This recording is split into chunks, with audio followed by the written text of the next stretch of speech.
자, 그래서 다음 페이지 또 한번 읽어보겠습니다. 또 어떤 업은 중생들로 하여금 몸은 즐거우나 마음은 즐겁지 않게 하나니, 그러니까 몸은 즐거운데 마음은 즐겁지가 않대요. 어떤 업을 지었을 때 몸은 즐겁지만 마음은 즐겁지 않다. 자, 왜냐? 자, 읽어볼게요. 그것은 복이 많은 범부와 같은 이들이다. 복이 많은 범부. 범부라는 뜻은 평범한 중생을 뜻해요. 범부 중생이라고 하죠. 평범한 중생을 범부라고 불러요. 평범한 사람. 복이 많은 평범한 사람들이 몸은 즐거우나 마음은 즐겁지가 않다라는 내용이 되겠네요. 또한 어떤 업은 중생들로 하여금 마음은 즐거우나 몸이 즐겁지 않게 하나니, 마음은 즐거운데 몸이 즐겁지 않답니다. 그것은 복이 없는 아라한과 같은 이들이다. 아라한은 모든 번뇌와 욕망이 사라진 거룩한 성자를 뜻해요. 모든 번뇌와 욕망이 사라진 거룩한 성자를 아라한이라고 하는데, 재밌는 게 우리가 불교 공부를 하면 아라한도 복이 많은 아라한이 있고 복이 없는 아라한이 있대요. 복 많은 아라한들은 안으로는 깨달음을 얻었고 밖으로는 아무런 몸에 장애가 없고 신도들이 공양 탁발도 많이 올리고 또 부처님의 법을 펼치는데 아무런 걸림이 없는 분들이에요. 그래서 복이 많은 아라한. 근데 과거 전생에 복을 쌓지 못한, 그냥 지혜만 닦았지 복을 쌓지 못한 아라한들. 그래서 이번 생에 모든 번뇌와 욕망이 사라진 거룩한 성자 아라한이 됐지만 복이 없는 아라한들이 있대요.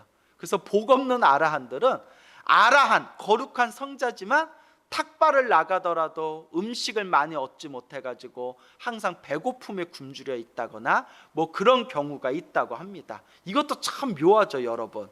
우리가 보통 번뇌와 망상과 욕망이 사라진 거룩한 성자 아라한이 되면 모든 일이 저절로 다 풀릴 것이다 라고 생각하는 경향이 있잖아요.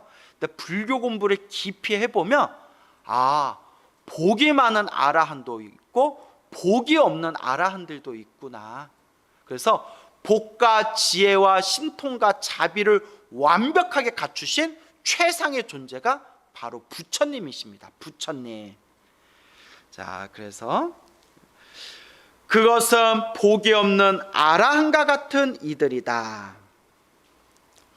또 어떤 업은 중생들로 하여금 몸과 마음이 모두 즐겁게 하나니, 몸도 즐겁고 마음도 즐겁다.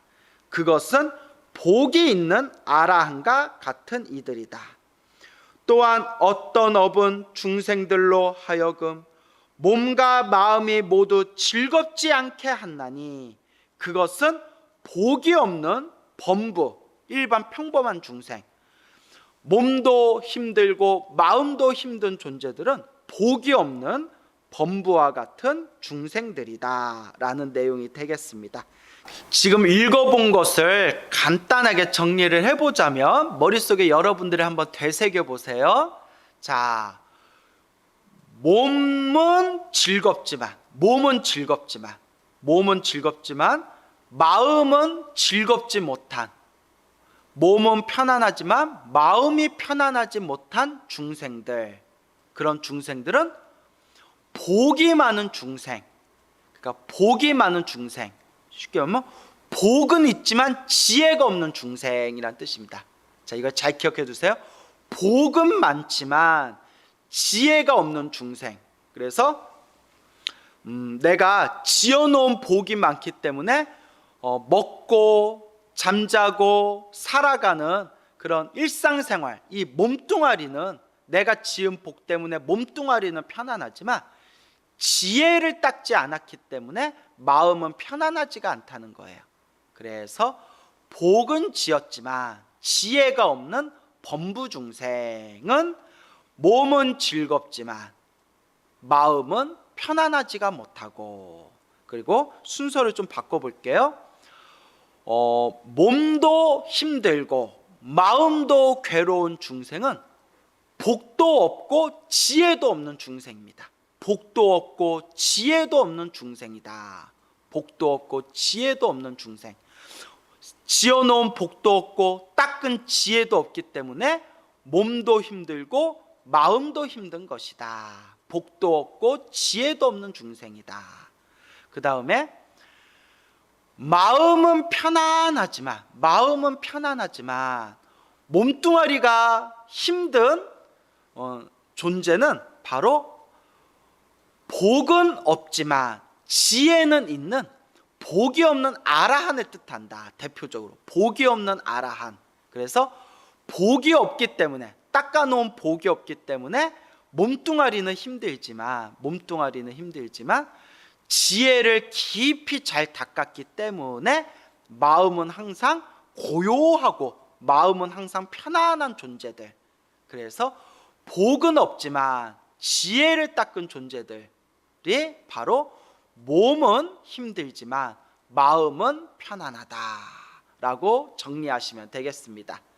그리고 몸도 편안하고 마음도 편안한 존재가 바로 복도 닦았고 복도 있고 복도 많고 지혜도 깊은 존재들, 그러니까 복과 지혜를 함께 닦은 존재들이 몸도 편안하고 마음도 편안하다. 그래서 이 업보차별경에서는 대표적인 존재로 복도 많이 지었고 그 다음에 마음을 깨달은, 지혜를 깨달은 복이 많은 아라한이다 라고 표현하고 있습니다. 복이 많은 아라한이다. 그러니까 여러분들 너무 복잡하다 생각하시면 복과 지혜, 딱 이 두 가지만 생각하면 됩니다. 복과 지혜. 복은 많은데 지혜가 없으면 몸뚱아리는 편한데 마음이 불편하고, 그리고 마음은 편안한데 몸뚱아리가 힘들면 지혜는 있는데, 지혜는 닦았는데 복을 닦지 않은 존재들. 그 다음에 마음도 편안하고 몸도 편안하다. 몸도 편안하고 마음도 편안한 존재들은 복도 닦았고 지혜도 닦아서 복도 많고 지혜도 깊은 존재들이 몸도 편안하고 마음도 편안하다. 그럼 반대로 복도 닦지 않고 복도 없고 복적거리도 없고 지혜도 닦지 않은 존재들이 몸도 힘들고 마음도 힘들다. 이렇게 네 가지로 구분 지을 수가 있습니다. 그래서 복과 지혜. 여러분들은 이 네 가지 중에 어디에 들어가시는 것 같습니까? 여러분. 그래서 제가 처음에 불교 공부를 시작할 때 이런 이야기를 많이 들었어요. 복 같은 건 필요 없다. 복은 필요 없다. 지혜만 닦으면 된다. 우리 마음이 본래 부처기 때문에 지혜만 닦으면 된다. 마음만 딱 깨달으면 바로 부처가 되는 것이다. 저도 그 말이 당연한 얘기인 줄 알았는데, 제가 우리 불자님들께, 불교 공부하는 분들에게 반드시 꼭 당부드리는 이야기가 있어요. 그게 뭐냐? 여러분, 반드시 부처님 경전에 근거를 둬서 공부하셔야 돼요. 반드시 부처님의 말씀, 부처님은 경전에서 무슨 말씀을 하셨는가, 그걸 근거로 둬야 돼요.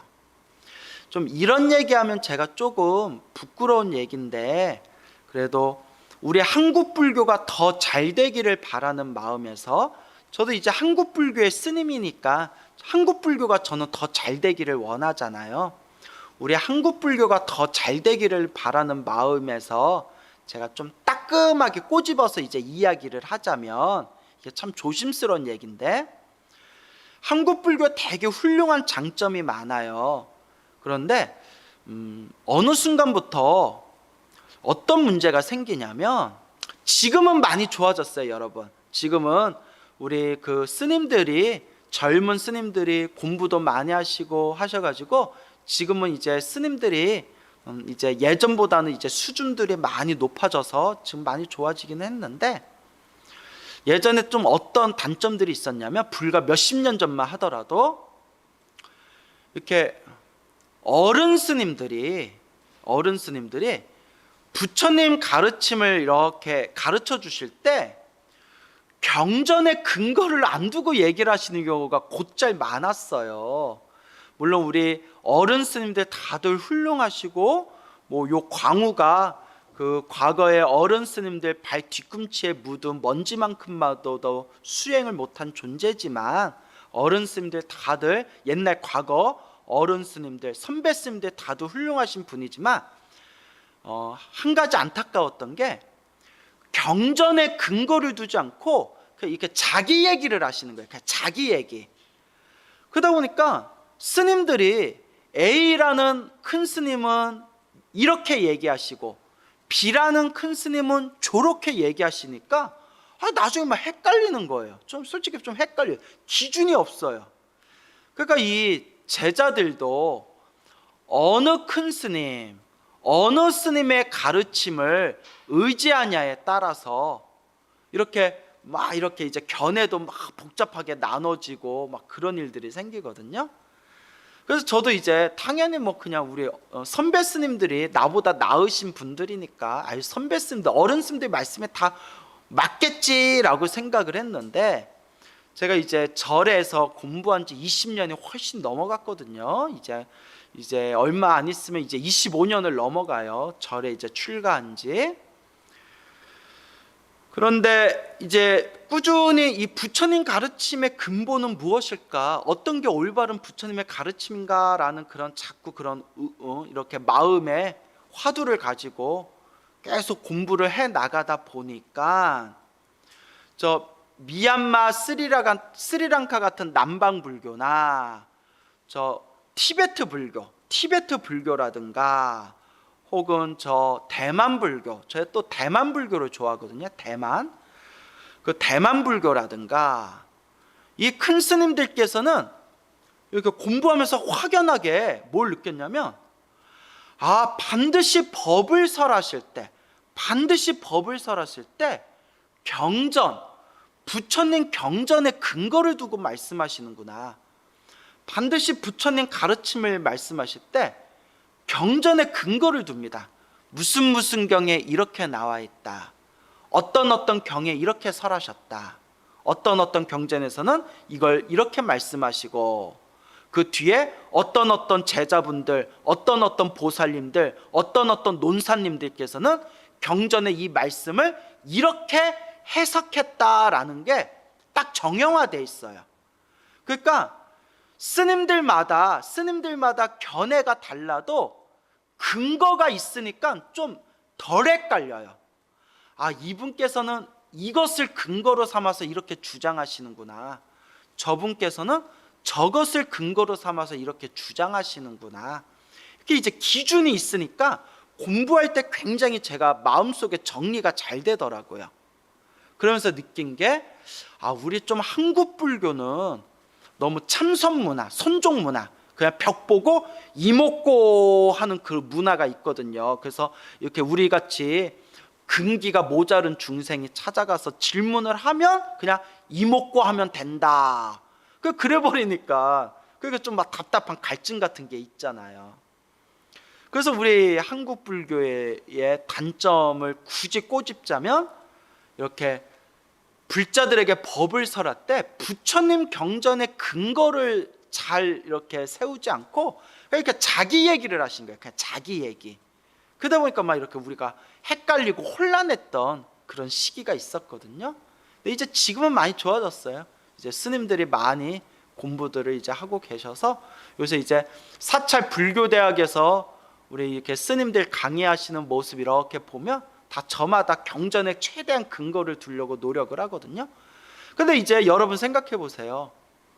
요 광우 스님도 여러분들에게 부처님의 법문을 설법하는데 부처님의 경전을 근거로 두지 않고 그냥 내 얘기, 내가 살아왔던 그냥 내 얘기, 내가 체험한 얘기만 해버리면 사람은 저마다 견해가 다르고 체험한 것이 다르기 때문에 그냥 내 얘기만 해버리면 제 얘기만 듣고 사람들은 헷갈려요.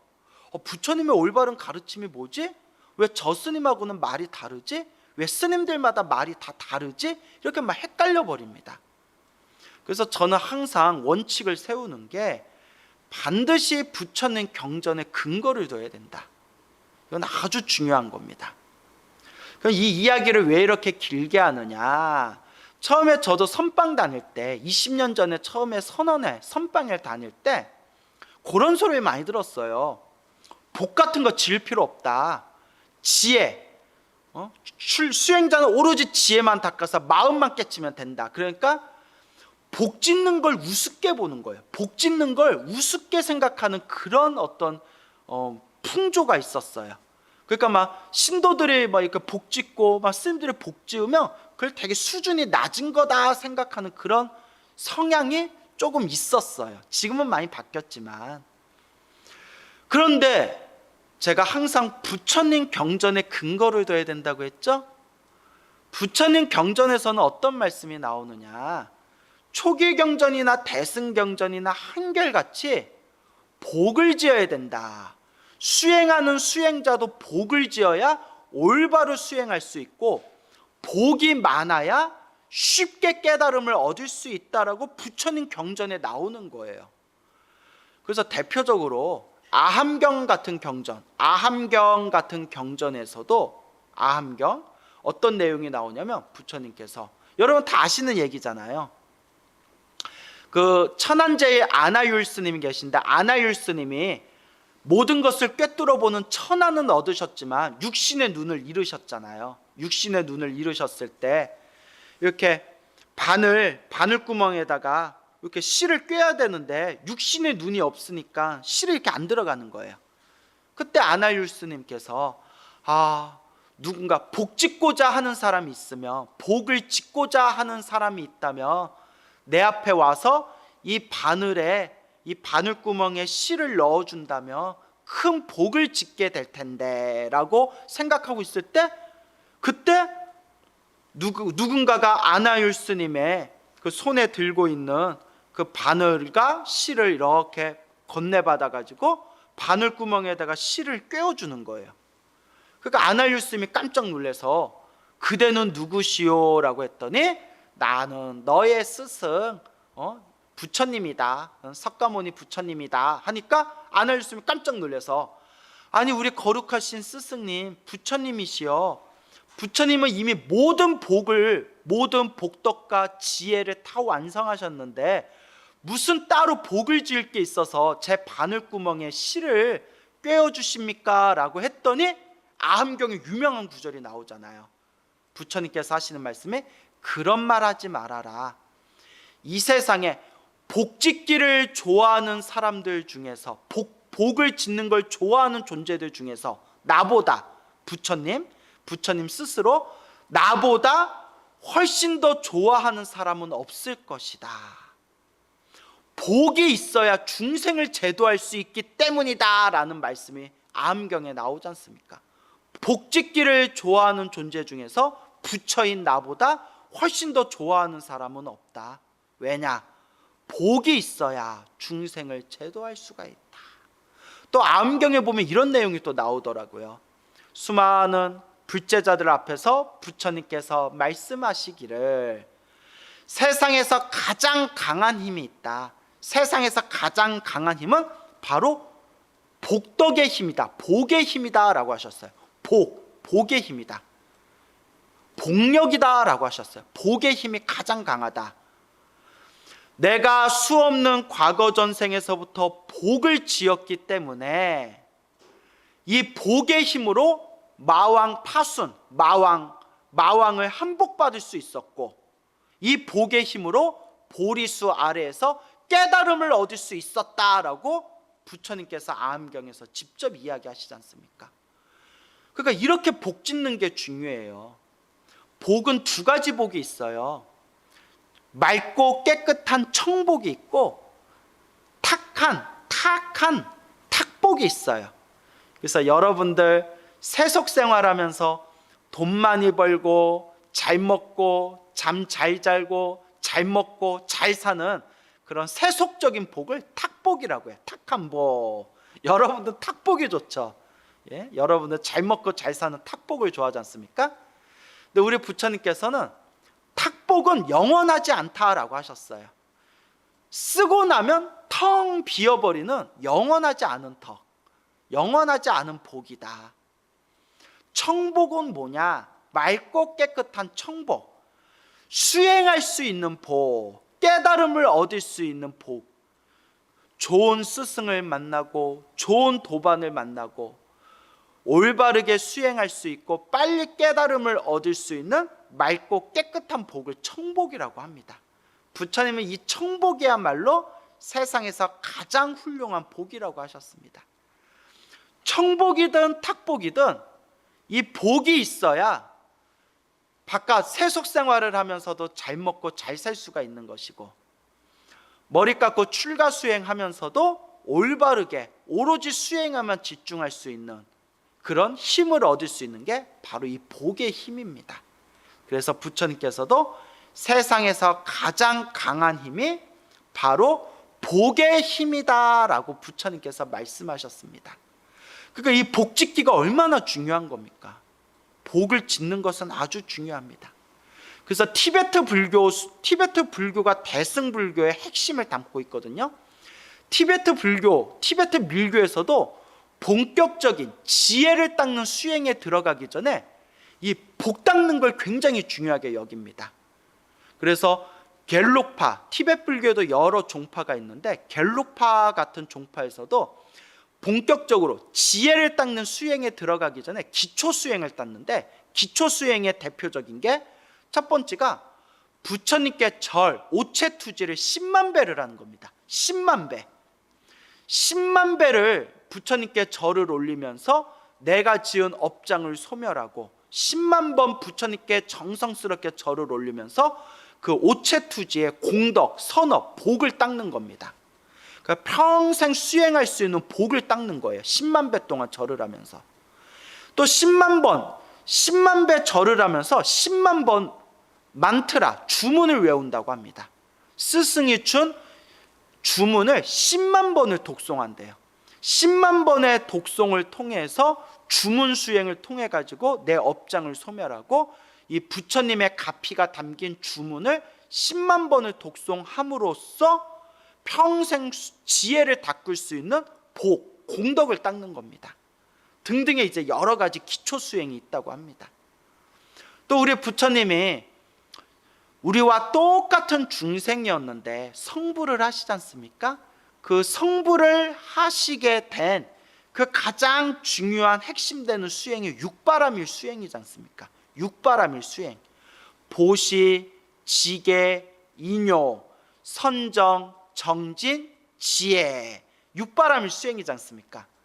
그래서 옛 선지식의 법문을 보면 이 육바람일 수행을 뭐라고 이제 해석을 하냐면, 보시하고 지계하고 계율 지키고 인욕을 하고 선정을 닦고 정진하는 육바라밀의 앞에 5가지는 복을 닦는 거다라고 해석합니다. 복을 닦는 거다. 보시, 지계, 인욕, 성전, 정진, 이 5개는 복을 닦는 거고, 이렇게 닦은 복의 힘으로 무엇의 열매가 맺게 된다? 지혜, 반야바람이라는 지혜를 닦아서 반야지혜의 열매를 맺게 된다. 그러니까 육바람일 자체가 복덕과 지혜를 완성하는 수행이다라고 해석하고 있습니다.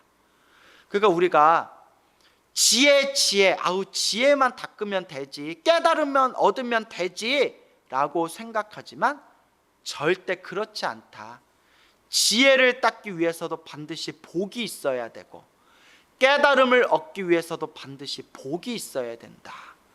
또 우리 한국 불교는 예전부터 복 짓는 것을 우습게 여기고 그냥 마음만 깨치면 부처가 된다, 마음만 깨치면 부처가 된다라는 것만 주장하다가 물론 그 말씀이 맞아요. 마음만 깨치면 부처가 된다라는 말씀이 참 소중한 우리 부처님 가르침의 핵심이지만, 뭐든지 균형이 중요하거든요. 균형.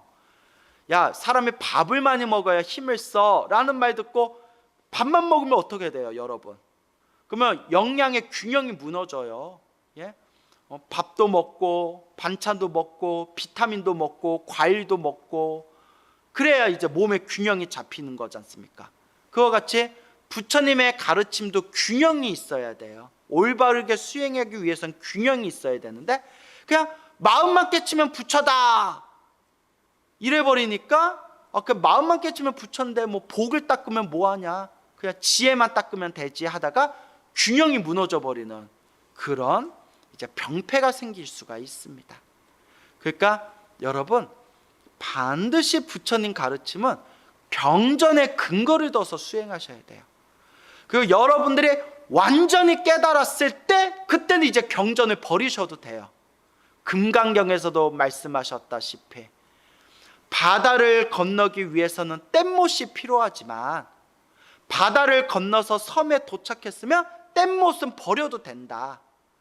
우리가 성불하기 위해서는 부처님의 가르침, 부처님의 경전을 의지해서 수행하지만, 우리가 성불하면, 우리가 부처가 되면, 우리가 완전한 깨달음을 얻으면 그때는 경전을 버리셔도 돼요. 하지만 여러분들 지금 성불 아직 못했잖아요. 만약에 여러분들 나 지금 성불했는데 이래버리면, 여러분 우리 진짜 미치고 팔짝 뛰는 거예요. 여러분 우리는 아직 성불 못했잖아요. 아직 탐욕과 성냄과 어리석음이 남아있잖아요. 그러니까 반드시 아직은 부처님 경전에 의지해서 부처님 말씀에 근거를 두고 겸손한 마음으로 수행하셔야 되고, 반드시 복덕과 지혜를 함께 닦아야 된다. 그래서 가끔 안타까워요. 지금 세상에는 가짜 도인들이 너무 많아요, 여러분. 세상에는 너무 가짜 도인들이 많은데, 딱 봐도 탐욕과 성냄과 어리석음이 아직도 남아있는 사람들이 자기가 무슨 깨달음을 얻었다라는 착각에 빠져가지고 사람들한테 경전도 볼 필요 없다, 올바른 수행, 바르게 이 마음 깨치는 수행을 하려면 경전에 집착할 필요가 없다, 경전 같은 거 볼 시간에 오히려 내 마음을 봐라, 이런 말을 해버리면 눈먼 사람이 사람들을 이끌고 구덩이에 빠지는 것과 같다. 경전에도 그런 내용들이 나옵니다. 그러니까 여러분, 경전에 집착하라는 게 아니라, 우리가 완전한 깨달음을 얻으면 탐, 진, 치, 삼독이 완전히 소멸하고, 번뇌와 욕망이 완전히 소멸하고, 완전한 깨달음을 얻으면 더 이상 우리가 경전을 볼 필요도 없고 경전에 의지할 필요도 없어요. 왜냐? 내가 이미 부처인데.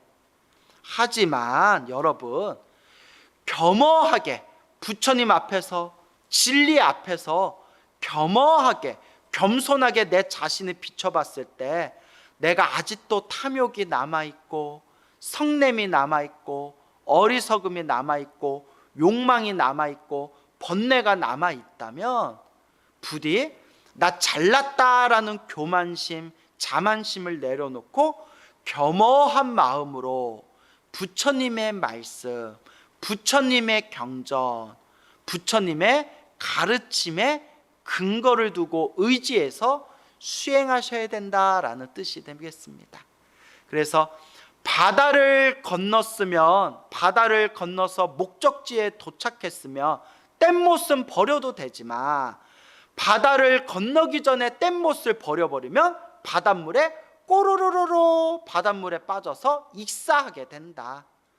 근데 우리 주변에, 물론 저도 잘난 사람이 아니라서 이런 말이 참 조심스럽지만, 우리 주변에 너무 가짜 도인들이 많아서 이 부처님의 말씀, 부처님의 경전을 무시하는 사례들이 너무 많은 것 같아서 너무 안타까워서, 제가 우리 불자님들 부디 올바른 정법의 길을 가는 부처님 제자가 되었으며 하는 바람에서, 우리 불자님들, 불교 공부하시는 우리 불제자 여러분들, 반드시 부처님 말씀, 부처님 경전에 근거를 두십시오라고 제가 이렇게 여러분들에게 간곡하게 권유드리는 바입니다.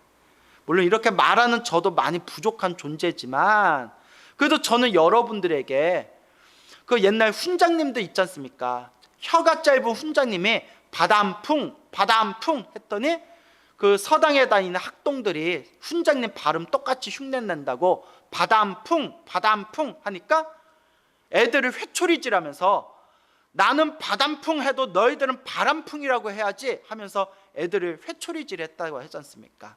그러니까 그게 서당 훈장님의 마음이에요. 나는 발음이 틀려도 너희들은 똑바로 발음해야 되지 않느냐.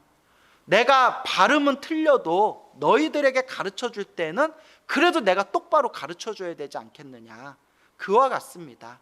저도 여러분들에게 제가 많이 부족한 존재지만 그래도 제가 여러분들한테 부처님의 말씀을 올바르게 전달해야 할 의무와 책임은 있지 않습니까? 그래서 광우 스님 말도 100% 믿지 마시고 스님들 말도 100% 믿지 마시고 사람들 말을 의지하지 마시고 오로지 부처님 말씀, 부처님 경전을 의지하고 부처님 말씀을 근거로 삼아서 공부하는 불자님 되시기 바랍니다.